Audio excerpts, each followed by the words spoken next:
lagi. Tadi kan orang sudah berdoa, sekarang orang akan memulai materi. Jadi hari ini orang judul materi tentang Roh Kudus penopang hidup orang beriman. Nah, di sini ada penjelasan singkat tentang Roh Kudus. Mungkin ada di antara kamu yang mengenal Roh Kudus lewat karunia-karunianya. Misalnya karunia menyembuhkan, karunia bernubuat, karunia berbahasa roh, dan lain-lain. Kadang-kadang ada orang-orang yang menuduh bahwa gereja-gereja yang tidak menekankan karunia-karunia ini berarti gereja-gereja itu tidak mempunyai Roh Kudus. Nah, apakah di dalam keluarga dan gerejamu ada kasih? Tentunya ada. Tidak mungkin kita hidup tanpa saling mengasihi.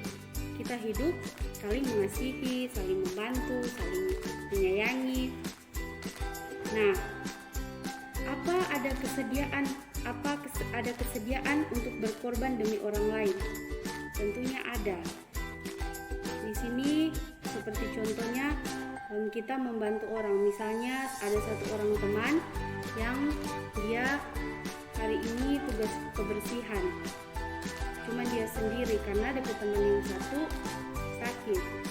Pasti di antara adik-adik ada yang ingin membantu dia untuk membersihkan kelas. Di sini Tuhan Yesus menjanjikan Roh Kudus. Roh Allah telah ada sejak lama bekerja di dalam kehidupan manusia, bahkan sebelum segala sesuatu dijadikan. Roh itu sudah ada dalam perjanjian baru. Roh Kudus dalam bahasa Yunani disebut Parakletos, yang artinya dipanggil untuk menolong, menasihati. Dengan demikian, maka Roh Kudus akan menjalankan peranan sebagai pengganti Tuhan Yesus yang secara fisik sudah kembali kepada Bapa di surga. Nah, apakah kalian pernah mendengar cerita tentang Paulus? Tentunya sudah, karena dulu udah ikut sekolah minggu, pasti guru-guru sekolah minggu mengajarkan banyak cerita-cerita Alkitab. Nah, Paulus itu dulunya adalah seseorang yang pemberontak, seseorang yang melawan kehendak Tuhan. Dia mencari pengikut-pengikut Yesus lalu membunuhnya.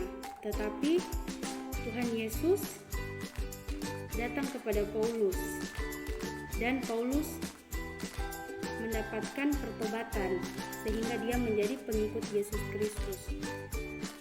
Kehidupan Paulus dengan pelayanannya juga memang tidak berjalan mulus dan mudah.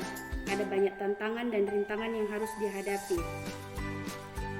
Meskipun Paulus merasakan tekanan dan penderitaan yang begitu berat, tetapi ia tetap bertahan dalam pelayanannya. Bagi Paulus jelas, Allah sendirilah yang memberikan kepadanya kekuatan yang ia butuhkan, dan pemberian itu ia peroleh lewat Roh Kudus. Nah, Roh Kudus menghibur dan menguatkan. Kesedihan biasanya membuat orang-orang tidak berdaya atau bingung. Perasaan itu biasanya akan segera hilang apabila kita berjumpa dengan seorang teman atau keluarga yang mampu menghibur, memberi nasihat, memberi penguatan, dan menemani kita sampai kita merasa kuat kembali.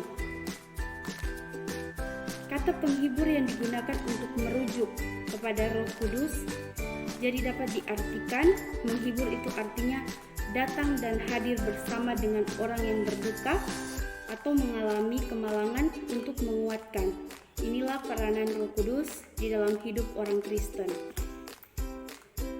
Nah, peran Roh Kudus adalah menghibur, menolong, membimbing, menopang, dan mengarahkan kita kepada jalan yang baik. Tuhan Yesus berjanji kepada murid-muridnya bahwa ia akan mengutus Roh Kudus sebagai penggantinya. Roh Kudus, roh penghiburan inilah yang akan mendampingi murid-murid Tuhan Yesus dari masa gereja perdana sampai hingga sekarang ini.